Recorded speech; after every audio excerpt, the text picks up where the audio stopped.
कि हमें खुद अपना डिफेंस आप करना चाहिए, क्योंकि जहां हम हमारे बचाने के लिए, हमें बचाने के लिए कोई सरकारें नहीं काम करेंगी, हमें खुद ही अपनी राखी करनी चाहिए। दूसरी बात जो हमें करनी चाहिए वो ये है क्या कि हमें आले दुआले के जो लोग हैं कार्य उनकी मदद करनी चाहिए जितनी कर सकते हैं। हमने जहाँ पंजाब में किया है, बहुत से लोगों को गाइड भी किया है। तो ये थे अपने बीच में मेघराज जी। टेक्निकल प्रॉब्लम से ये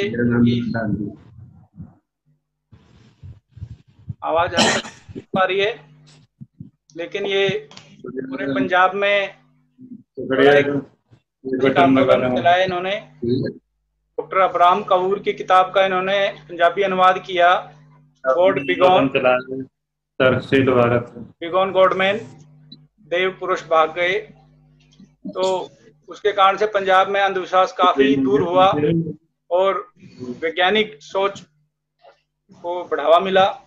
तो टेक्निकल प्रॉब्लम से ये हमसे अभी मेघराज जी की बात नहीं हो पा रही। वैसे बहुत ही ये एक बड़े डूंगी सोच वाले विद्वान व्यक्ति हैं, लेकिन पुरानी पीढ़ी के होने के चलते कई बार टेक्निकल चीज़ों का थोड़ा सा इतना जानकारी नहीं होती है। तो अभी मुश्ताक अहमद जी आपके साथ कौन बैठे हैं ये भाई साहब? ये मास्टर जी अब्दुल कलाम साहब। ओह, अब्दुल कलाम जी, आपसे एक बार बात हुई थी मेरी। हाँ हाँ जी जी, बात हुई थी। पता नहीं हाँ मेरा ग्रुप लेफ्ट हो गया आज, कैसे मुझे पता ना चल पाया। हाँ हाँ। किसी बच्चे ने ग्रुप लेफ्ट कर दिया, हो गया होगा गलती से, अब देखा मैंने। अच्छा अच्छा, कैसे हैं आप? जी बढ़िया, आप सुनाइए। हाँ हाँ, जी तो आप अपने विचार रखिए, जैसे भी आपके विचार हैं। कोरोना के टाइम में हम ह्यूमनिस्ट लोगों को, सेकुलर लोगों को, जो किसी खुदा को तो नहीं मानते, लेकिन हम इंसानियत को जरूर मानते हैं। तो इस इंसानियत पे जो खतरा आया है उसको कैसे मुकाबला करें, कैसे, हमारी क्या ड्यूटी बनती है इस टाइम? इंसानियत में यही है कि हम सबको बराबर समझें, इंसान ही समझें। जितने भी रिलीजन से रिलेटेड लोग हैं उनकी एक अपनी वो होती है बनी हुई कि हमें इस हिसाब से करना है, लेकिन जो इंसानियत को मानते हैं उन्हें इससे कोई मतलब नहीं कौन सा किस मजहब का है, किस धर्म का है। हमें सबको इंसान समझना। वो जो भी जिस धर्म को मान रहा है उसके जो भी पैदाइश से में उसके अंदर डाला गया वो उसको फॉलो कर रहा है। अभी वो समझ नहीं पाया कि असल क्या है, तो इसलिए वो बेगुनाह है। हमें ये ध्यान नहीं देना कि वो इतना कट्टरवादी क्यों है या इतना जोर क्यों दे रहा है अपने धर्म पे, क्योंकि उसे पता ही नहीं है। जिस दिन उसे समझ आ जाएगी वो उसको, जैसा हमें समझ आ गया हमने छोड़ दिया, ऐसे जिस दिन उसे समझ आ जाएगी वो भी छोड़ देगा। तो वो अपना आप में गुनहगार नहीं है। हम चाहे उसे समझे कि ये कैसा आदमी है, ये करता वो करता, क्यों? क्योंकि बेचारा वो भी हम जैसा, इतना जैसे हम पहले हम थे ऐसी वो है। जिस दिन उनको ये बात समझ में आ जाएगी तो वो भी इंसानियत पा जाओगे। सबसे बड़ा धर्म सब जो है वो है इंसानियत, ह्यूमैनिटी। आदमी, हर इंसान इंसान को इंसान समझे, जो भी परेशान है उसकी परेशानी में मदद करे, जितना भी अपने से हो सकता है यथासंभव पूरा प्रयास करे मानवता के कल्याण के लिए। सब मानव जो है एक हो जावे, एक दूसरे को भाई भाई समझे, जितनी भी बुराई है फैली हुई वे सब दूर हो जावे, चाहे वो धर्म के नाम पे हो। क्योंकि धर्म तो एक अफीम का नशा है, उसके अंदर जो इंजेक्शन लगाया हुआ है अफीम का, तो वो नशे में है। जिस दिन उसकी बात समझ में आ जाएगी वो भी इंसानियत पा जाएगा। मैं तो यही कहूंगा कि सब मिलजुल कर एक हो जावे, जहाँ भी हम दूर दूर के हैं ऐसी मीटिंग होती रहे और एक ऐसी योजना बनावे जिससे हम एक दूसरे से जुड़े और एक दूसरे के साथ मिलकर कोई काम करें, कोई ऐसी योजना बनाए। जी बहुत बढ़िया मुश्ताक। अब्दुल कलाम जी, क्लैपिंग एक बार सारे मेंबर्स करें। आपके विचार बहुत ही नेक विचार हैं आपके। अब मुश्ताक जी भी, उनको भी थोड़ा सा माइक दीजिए। मुश्ताक जी, आप भी कुछ विचार रखिए अपने। इन्होंने कह दिया जो मैं कहना चाह रहा था, इन्होंने मास्टर दो जिस्म मगर एक जान है हम। तो जी अच्छी बात है, आपने पार्टिसिपेट किया। तो अभी आगे अपने बीच में एक और होनहार, एक नई पीढ़ी का एक जो सिंबल है वो पुलकित, मेरा बेटा 9th क्लास में, अभी वो आपसे मुखातिब होगा और कुछ अपने विचार रखेगा। गुड इवनिंग सभी को। मैं पुलकित हूँ, मैं 9th क्लास में हूँ और मैं उन्हीं लोगों में से हूँ जिनके दिलों में आग लगी है पाखंडों के खिलाफ। तो हमें इस वक्त में पॉजिटिव रहना है, जैसे श्रुति ने बताया, और अफवाहों को नहीं मानना, उनकी तरफ ध्यान नहीं देना, और डॉक्टरों का मनोबल बढ़ाना है। और इस टाइम में हमें लोगों की मदद करनी है, आर्थिक तरीके से, डायरेक्ट इनडायरेक्ट वॉलंटियरिंग करनी है। और ये काफी अच्छा अवसर है हमारा पूरे वर्ल्ड का यूनाइट होने का।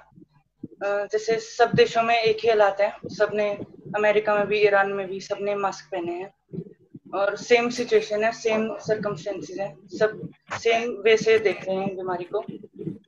और ये काफी अच्छा वे भी है कि हमें क्रिटिसाइज करें। जैसे वर्ल्ड वॉर 1 में 2 में भी ये प्रूव हो गया था कि कोई दैविक शक्ति नहीं है, ऊपर से कोई हेल्प नहीं आती जब इतने लोग मरे थे। जैसे रशियन रेवोल्यूशन में प्लेग आई थी, फैमाइन आई थी, 40 लाख लोग मर गए थे, तो तब तो किसी ने नहीं बचाया। तो अभी भी ये वैसा ही है, कोरोना के वक्त में भी कोई नहीं बचाएगा क्योंकि कोई है ही नहीं। और बस यही मेरे विचार हैं। बहुत अच्छा, वेरी गुड, बहुत बढ़िया। तो अनीता मैडम ने भी आपका हौसला बढ़ाया बेटे। तो ये बहुत बढ़िया, कल का अपना फ्यूचर है। तो ये मेरा बेटा 9th क्लास में पढ़ता है और आपने बहुत अच्छी तरह तरबियत की है इसकी। बहुत बहुत धन्यवाद आपको, बच्चे को जो है हौसला बढ़ाया। बच्चा जो है बहुत अच्छा बोल रहा है। अभी से ऐसी सोच है तो ये आने वाले जो है कल के क्या कहना खेनहार होंगे, मतलब ये जो है बहुत भविष्य के जो है निर्माता यही होंगे बच्चे हमारे। अभी हम गुरदीप जी ये चंडीगढ़ के हैं, BSNL कर्मचारी हैं, हमारे फाइनेंशियर भी हैं, खजांची। तो गुरदीप जी अपनी बात रखिए आप, कोरोना के टाइम में हमें क्या करना चाहिए, क्या ड्यूटी बनती है हमारी? जी जी जी, मेरे को वो कर दिया, वो तुम मेरी बोलती बंद की थी, ऑन कर दी बोलती। हाँ हाँ, आपके आवाज हैं तेरे। आवाज आ रही है? बोलिए बोलिए। हेलो, हाँ, सभी साथियों को नमस्कार। मैं गुरदीप सिंह चंडीगढ़ से यहाँ BSNL में जॉब करता हूँ। और एक हमारा यहाँ चंडीगढ़ में छोटा सा ऑर्गेनाइजेशन है, Chandigarh humanist and free thinkers, उसका मैं एक कैशियर हूँ। मलिक साहब ने छोटी सी जिम्मेवारी मुझे दी हुई है। बात आज के टॉपिक की कि कोरोना काल में हम रेशनिस्ट लोग क्या कर सकते हैं। सबसे अच्छी बात तो ये दो बच्चों ने कही, हमारी जो नेक्स्ट जनरेशन है, श्रुति और पुलकित, इनकी पॉजिटिव अप्रोच हमें रखना है। सपोज करो हमारे अड़ोस पड़ोस में कोई कोरोना पेशेंट डायग्नोज हो गया, किसी फैमिली को हो गया, तो सबसे बड़ी बात हमें उनको मोरली सपोर्ट करना है। हम आजकल ट्रेंड क्या है कि किसी का पता चल गया उस फैमिली में कोरोना आ गया है, हम उसका सोशली बायकॉट करने लग जाते हैं, विच इज टोटली रॉन्ग। हम उनको मोरली सपोर्ट करो, जो सोशल डिस्टेंसिंग का वो फॉलो करते हुए हम उनको मोरली थोड़ा बूस्ट अप करें ना, तो उनकी बीमारी आती रह जाती है। मेरे पड़ोस में इधर मलिक साहब 901 को हो गया था कोरोना, तो उनके जो नेबरहुड में जो लोग थे ना, उन्होंने उनकी फैमिली का मोरली इतना सपोर्ट किया ना कि उस फैमिली को पता नहीं चला कि हम वो हॉस्पिटल भी हो गए आ गए, ठीक भी हो गए आ गए, लेकिन किसी ने कुछ भी, मतलब सभी पड़ोसियों ने इतना अच्छा साथ दिया ना, उनके रिलेटिव जो आते थे मिलने। तो इसमें देखो थोड़ा बहुत हम फाइनेंशियली सपोर्ट भी कर सकते हैं, भाई NGO काम कर रहे हैं, तो ऐसे गवर्नमेंट एम्प्लॉय हमारी ठीक है, 1 डे सैलरी ले ली है, दैट इज आल्सो गुड। और जैसे हम चंडीगढ़ में 5-7 लोग इकट्ठे हैं, थोड़ा बहुत हम कंट्रीब्यूट कर सकते हैं, थोड़ा बहुत हमारे पास फंड्स पड़ा है, थोड़ा और मिला के हम कुछ ना कुछ मेडिकल इंस्टीट्यूट, हॉस्पिटल को डोनेट कर सकते हैं। यही कुछ किया जा सकता है। तो अपने बीच में रंजीत जी हैं, डॉक्टर रंजीत बेंगलोर से, काफी देर से हमें सुन रहे हैं और बड़ा धैर्य से ये बातों को समझ रहे हैं। तो आज के विषय पे डॉक्टर रंजीत जी आपका क्या विचार है? कोरोना कब खत्म होगा और हम इससे कैसे लड़ें? भाई ऐसा है कि पहली बात तो ये कि हम मानववादी लोग हैं, तो मनुष्यता के भविष्य में विश्वास रखते पक्का। बहुत से संकट आए पहले भी और उनसे कुछ बिगड़ा नहीं है, लोग मरे हैं, नुकसान हुआ है, लेकिन मनुष्यता नहीं होनी चाहिए और ना होनी है। इसलिए मनुष्यता पर विश्वास रखते हुए और प्रयत्न कर रहे हैं। आप देख रहे हैं आसपास के टीका बहुत जल्द आएगा, दवाएं निकल आएंगी, है ना, और संकट विश्व जो है हो जाएगा। 2-4-5 महीने लगेंगे, मेरा अनुमान तो यही है कि 5 महीने 4-5 महीने में ये सब निपट जाएगा। तो मैं आपको इस समय एक मुक्तक और एक कविता सुनाता हूँ। हाँ जी, ठीक है, सुनाइए सुनाइए। हाँ,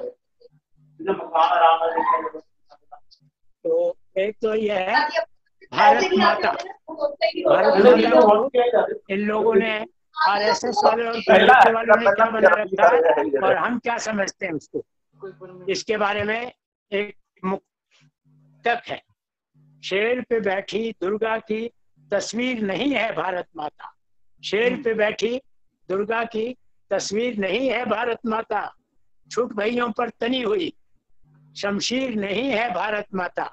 छोटे छोटे देशों को तो दबाते हैं और उन पर वो चलाते हैं कि हम दादागिरी चलाते हैं, तो उसी की ओर संकेत है। और बड़े देश से घबरा कर कहते हैं कि वो घुसा ही नहीं है हमारे इसमें, है ना, हमारे क्षेत्र में कोई 1 इंच भी नहीं घुसा है। तो उस पर व्यंग किया है कि छुट भइयों पर तनी हुई शमशीर नहीं है भारत माता, कच्छ चिरांगल तमिलनाडु कश्मीर नहीं है भारत माता। पूरब से पश्चिम तक, तो कच्छ से चिरांगल तक और तमिलनाडु से कश्मीर तक, कच्छ चिरांगल तमिलनाडु कश्मीर नहीं है भारत माता। इसका एक एक बाशिंदा इसको मिल के बनाता है।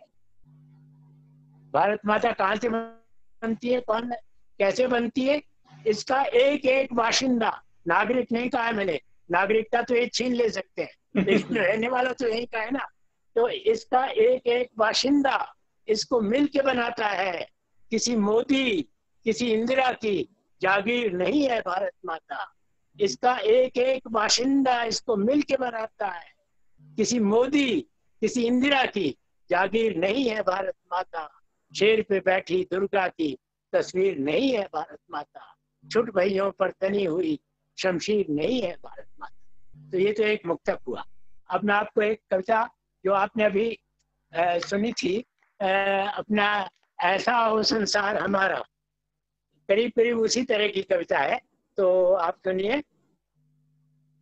आर बराबर पार बराबर हो सारा संसार बराबर, आर बराबर पार बराबर हो सारा संसार बराबर, मालिक और मजूर बराबर बामन और चमार बराबर, मालिक और मजूर बराबर बामन और चमार बराबर, नर नारी काले गोरे से हो समान व्यवहार बराबर, एक एक को 10-10 बंगले ये अन्याय अपार बराबर, रोटी कपड़ा घर इलाज पर सबका हो अधिकार बराबर, 5 उंगलियां नहीं एक सी बात तुम्हारी यार बराबर। बराबरी की बात करते हैं अपन, तो लोग कहते हैं कि 5 उंगली बराबर नहीं, पर मैं ये पूछता हूँ कि कोई भी उंगली किसी उंगली से दुगनी से ज्यादा है क्या? दुगनी भी नहीं है। तो इतना अंतर तो ठीक है, नेचुरल है, स्वाभाविक है। 5 उंगलियां बराबर नहीं, पर कोई किसी आधी भी नहीं। तो 5 उंगलियां नहीं एक सी बात तुम्हारी यार बराबर, दुगनी नहीं पर कोई किसी से ये अंतर स्वीकार बराबर, लाख करोड़ गुना अंतर ये जुर्म जबर अत्याचार बराबर, धन धरती पानी बट जाए यंत्र तंत्र औजार बराबर, उत्पादन के हर साधन पर श्रम कर का अधिकार बराबर, कुदरत बराबरी की हामी उसका है व्यवहार बराबर, हर प्रजाति के भीतर देखो रूप रंग आकार बराबर। कुदरत में कैसी बराबरी है कि हर प्रजाति के भीतर देखो रूप रंग आकार बराबर, फूल फूल तितली तितली में समता का विस्तार बराबर, कुछ लोगों के छल बल का फल विषम विकल संसार सरासर, इसे बनाना ही होगा अब एक वैश्विक परिवार बराबर, इसे बनाना ही होगा एक वैश्विक परिवार बराबर, जरा रोग पीड़ित अशक्त जन, मिले सभी को प्यार बराबर। आस्तिक नास्तिक LGBT सबके हों अधिकार बराबर। सबके लिए बने ये पृथ्वी, सुख सुविधा आगार बराबर। आर बराबर पार बराबर, हो सारा संसार बराबर। धन्यवाद। बहुत बढ़िया, बहुत ये डॉक्टर रंजीत जी एक साहित्यकार भी हैं और इनकी कई पुस्तकें छपी हैं। मैं इस मौके पे बता दूं, भारत के प्रख्यात नास्तिक, ये एक बहुत ही एक मकबूल एक किताब है जो पूरे भारत में प्रसिद्ध हुई है। और मुझे भी ये किताब जब पढ़ने का मौका मिला, तब मुझ में आत्मविश्वास आया कि मैं कहीं भटका हुआ नहीं हूँ, मैं कहीं गलत रास्ते पे नहीं हूँ। तो रंजीत जी का बहुत बहुत धन्यवाद, आपने इतनी सुंदर हमें कविता सुनाई और आशावादी रहने का हमें एक संदेश दिया कि हमें आशावादी रहना चाहिए, हमें निराशावादी नहीं होना चाहिए। हमेशा कहते ना, जिंदगी में उम्मीद, हमेशा उम्मीद पे दुनिया कायम है। तो होप सस्टेन्स लाइफ, तो जिंदगी में उम्मीद रखनी चाहिए। बहुत ही सुंदर विचार। डॉक्टर रंजीत जी बेंगलोर में रहते हैं आजकल और ये भीलवाड़ा विश्वविद्यालय में हिंदी के विभागाध्यक्ष रहे और मानवीय प्रकाशन के नाम से कई पुस्तकें भी प्रकाशित हुई, मानववाद और स्वतंत्र विचार जो फ्री थिंकिंग के आंदोलन में।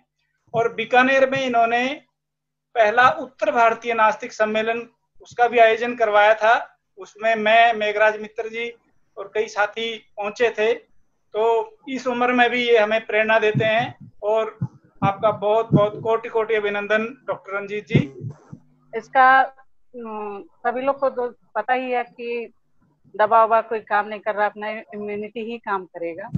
तो इम्यूनिटी के लिए अब आप अच्छा खाना, अच्छा क्या कहते हैं, अच्छी थिंकिंग, अच्छा जीवन जीने का तरीका होना चाहिए, जिससे आपकी इम्यूनिटी बढ़ेगी। इम्यूनिटी बढ़ाने के लिए आपको क्या कहते हैं, हरी सब्जी फल वगैरह सब खाना है। और जैसा खाते हैं थोड़ा सा ड्राई फ्रूट है, नेचुरल खाना ज्यादा खाना है। स्टोर्ड फूड और क्या कहते हैं जो डीप फ्रिज में खाना रहता है, और आजकल आप बाजार का जो डिब्बा बंद खाना रहता है सब बंद करिए, खाली नेचुरल खाना खाइए। जैसे कि डेली सब्जी बनाए और डेली जो है अनाज, जो हम लोग भारतीय खाना है तो खाते रहें। ज्यादा डरने की जरूरत नहीं है, अब आ गया है तो आ ही गया है, इससे भाग नहीं सकते हैं, इसका सामना हमको करना है। सामना करने के लिए दवा तो अभी 1.5 साल बाद आएगी, तब तक हमको इससे लड़ना है खुद से ही, अपनी इम्यूनिटी से। तो इम्यूनिटी के लिए आप जब अच्छा सोचेंगे तो आपके अंदर से अच्छे हार्मोन निकलेंगे, जिससे आपकी इम्यूनिटी बढ़नी रहेगी। तो अच्छा सोचिए, अच्छा मतलब अच्छे काम करिए, जिसे कहते हैं कि अच्छा काम करने से अच्छा खुशी मिलती है, अच्छी नींद आती है, अच्छा कुछ करने से अच्छी नींद आती है, राहत महसूस होता है। तो ये सब भी असरदार होता है इम्यूनिटी के लिए। तो अच्छा काम करिए। हम लोग ह्यूमनिस्ट हैं, तो जो आसपास अपने गरीब हैं, जो भिखारी हैं, जो कुछ और जिसकी मदद कर सकते हैं करें। और जो भी बाहर से कोई भी चीज ले आते हैं उसको साफ सुथरा कर लें, उसको क्या कहते हैं अच्छे से धो लें, साफ सुथरा सब्जी कोई भी चीज घर में जब ले आए, अंदर आ रहे हैं तो हाथ पैर बढ़िया से धो के आए। और पहले तो खूब लोग वो किए कि अपनी तरफ से कि बहुत अच्छे से, बहुत स्ट्रिक्टली हाइजीनिक रहने लगे, और बाद में अब ढिलाई सब लोग करने लगे। तो ये नहीं करना है। अपने दिल्ली में गुरचरण सिंह जी भाटिया, ये हमारे वरिष्ठ एक ह्यूमनिस्ट हैं, रैशनलिस्ट हैं, तो आजकल दिल्ली में है अपनी बेटी के पास। भाटिया जी स्क्रीन पे हैं आप? जी हाँ बिल्कुल जी। भाटिया जी अब आपका समय शुरू है। भाटिया जी ने कल मुझे चक्कर में ही डाल दिया था, कहते इसका तो कोई इलाज नहीं, आम आदमी क्या कर सकता है। तो फिर भी कुछ न कुछ सुझाव कोई न कोई जो बच्चों ने दिए हैं, तो उस पर आप अपने क्या कहना आपका? मेरे ख्याल में मलिक जी, हाँ जी, आप अगर एक दो आदमी और हैं उनको टाइम दे दो, मैं बाद में बोल दूंगा एंड पे। एंड में बोलेंगे आप? हाँ जी चलो बहुत बढ़िया है। अभी कुछ तकनीकी प्रॉब्लम के चलते कुछ सदस्य हमसे आज जुड़ नहीं पाए हैं। हाँ, तो अब मैं भाटिया जी आपके पास ही गेंद आ गई है, तकनीकी कारण से और जुड़ नहीं पा रहे हैं, आप ही का समय आ गया अब। ठीक है, कोई बात नहीं, जैसे आपका हुक्म। हाँ जी, गेंद आपके पाले में आ गई भाटिया जी अब। कोई बात नहीं। हाँ हाँ, तो सब भाइयों को नमस्कार। तो आगे इस बात पे हमने बात करनी है कि हम कोरोना के अहद में क्या कर सकते हैं, कोरोना में हम कैसे मानवता के लिए काम कर सकते हैं, क्या कर सकते हैं, हम इस कोरोना के अहद में अपना काम कैसे कर सकते हैं। हाँ जी, ये जो हमारा काम है, हम क्या करते हैं, हम सिर्फ ये कहते हैं लोगों को, इंसानों को कहते हैं कि इंसान बनो। कोई बड़ी लंबी चौड़ी बात तो है नहीं, ये सादी सी बात है, सिंपल सी बात है, पर ये सत्ताधारी लोगों को बहुत तकलीफ देती है। वो नहीं चाहते, कोई नहीं चाहता कि इंसान इंसान बने। अगर इंसान इंसान बन जाए, ये समझ जाए कि ठीक क्या है गलत क्या है, तो थोड़ा बहुत नुकसान होता है उन लोगों को जो ताकत में होते हैं। आप देख रहे हैं, आज की अखबार मेरे सामने पड़ी है, डॉक्टर वरवरा राव को अभी तक रिहा नहीं किया गया। अब आप सब जानते हैं, सारे हिंदुस्तान में उनके मुजाहरे हो रहे हैं, लेकिन कोई बात नहीं, सुनने के लिए तैयार नहीं। इस मुल्क में सारी संविधान को, हर तरह के कानून को एक तरफ रख के हमारी आवाज तरक्शील, सेकुलर और ये जो आवाज इंसानियत बनने वाली मानववाद की आवाज को पूरी तरह दबाया जा रहा है। और ये महामारी नहीं, महामारी से पहले भी अगर आप ये सोच लो कि महामारी के पहले अगर ये हाल है, तो आजकल तो हम बाहर निकल नहीं सकते, इकट्ठे हो नहीं सकते, बाहर जाओ तो सामने पुलिस खड़ी है। इसमें वो बात नहीं करते, जब हमें उस तरह उस वक्त भी नहीं मौका दिया जाता, इस वक्त तो कम है। अच्छी बात है कि हम इसलिए कम से कम सोच रहे हैं, विचार रहे हैं, इस बात पे चर्चा कर रहे हैं कि हमें क्या करना चाहिए। पहली बात तो यह है कि हमें बिल्कुल इस बात पे दृढ़ रहना चाहिए, चाहे जितना मर्जी जुल्म हो जाए, जितना मर्जी आवाज बंद हो जाए, हमें अपनी आवाज बंद नहीं करनी चाहिए, हमें चुप करके नहीं बैठना चाहिए। मलिक साहब ने दोनों बच्चे कि असी महामारी विच लोगों का सहयोग करिए, लोगों को किसी न किसी तरह आराम पहुंचाइए, किसी न किसी तरह उनकी मदद करिए। फाइनेंशियल मदद कर सकते हैं, जे किसी कोच देना तो पता ही नहीं उस कोच के पैसे किधर जाने ने। प्रधानमंत्री 2-3 कोच ने, उन्होंने किधर जाना है पैसा नहीं पता, पर जितना हो सके मदद करो, जरूरी नहीं कि उस कोच दो। इसी तरह भी जितना हो सके मदद। सही गल आखी जाओ। हाँ जी, क्या बोले जी? भाटिया जी तुसी सही गल कह रहे हो, बिल्कुल, ते ओ इस वे कर सकते हैं। और अपने जो साडे विचार ने उन्होंने इस गल के साडे बहुत सारे, आज मैं ना नहीं सारे में तो ज्यादा जानते हो, साडे किसने भी जरा आवाज बुलंद की है, सेकुलर किसी ने भी जरा आवाज उन्होंने पढ़ के जेल च पाया जा रहा है। पूरी तरह ला कानून है, जंगल का कानून भी नहीं चल रहा है। भाटिया जी आपने बड़े अच्छे विचार अपने रखे, और अब काफी समय से अपनी मीटिंग चल रही है। कुछ तकनीकी दिक्कतों के कारण से हम इसको आगे सुधारेंगे, कुछ हम भी अभी सीख रहे हैं, और आप सबने इसमें भाग लिया और इंसानियत के नाते भाग लिया, जाति धर्म से ऊपर उठकर इंसान के नाते इसमें पार्टिसिपेट किया। तो एक गीत है वो हम आप पीछे ही गुनगुनाएंगे। तू हिंदू बनेगा न मुसलमान बनेगा, तू हिंदू बनेगा न मुसलमान बनेगा, इंसान की औलाद है इंसान बनेगा, इंसान की औलाद है इंसान बनेगा। तू हिंदू बनेगा न मुसलमान बनेगा, तू हिंदू बनेगा न मुसलमान बनेगा, इंसान की औलाद है इंसान बनेगा, इंसान की औलाद है इंसान बनेगा। अच्छा है अभी तक तेरा कुछ नाम नहीं है, हाँ जी,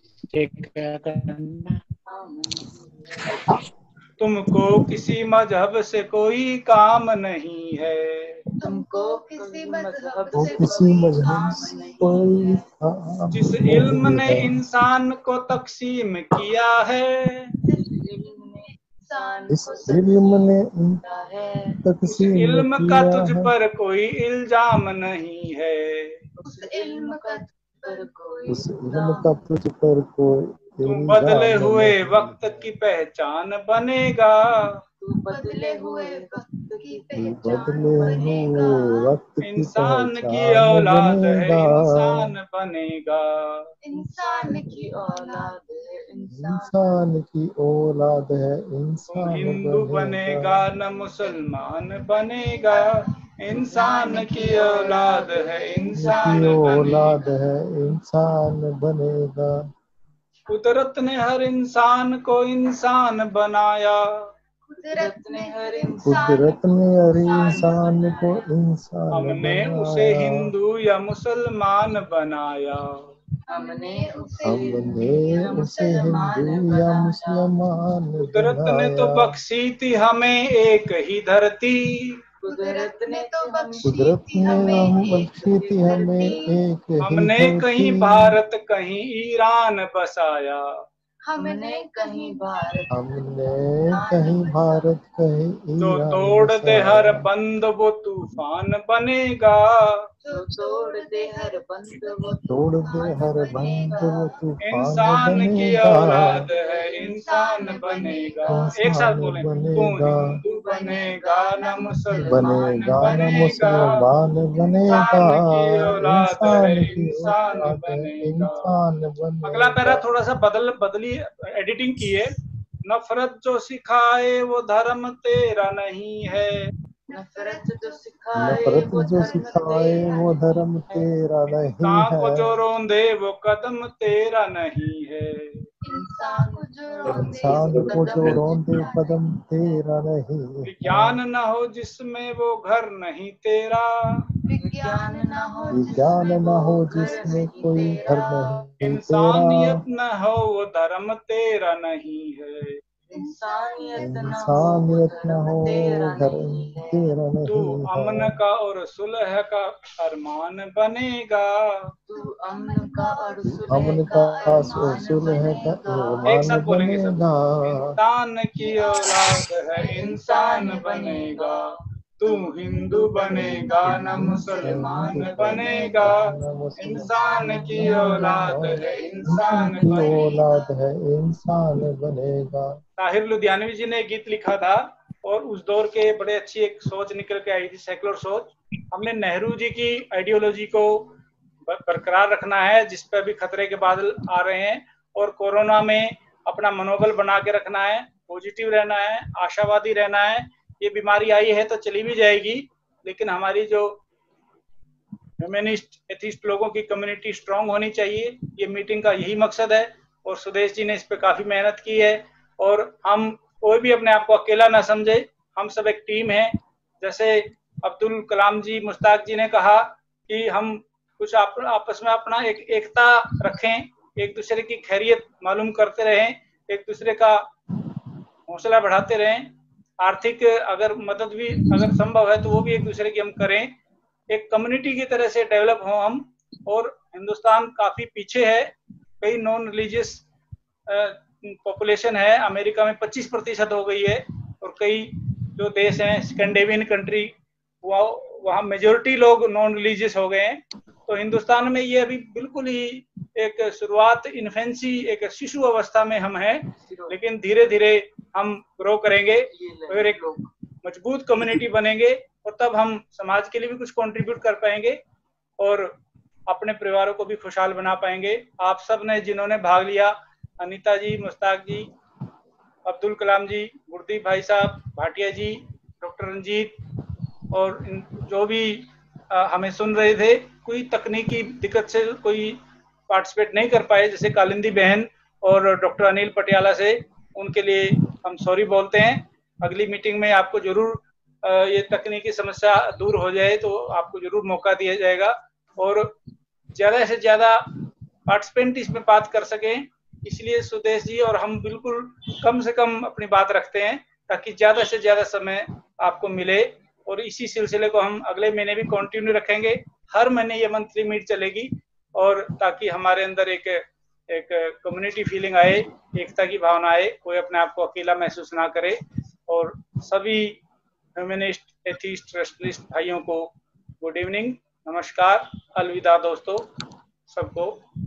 और इंसानियत के काम में हम लगे रहें, यही संदेश। जय इंसान, जय विज्ञान। जय इंसान, जय विज्ञान।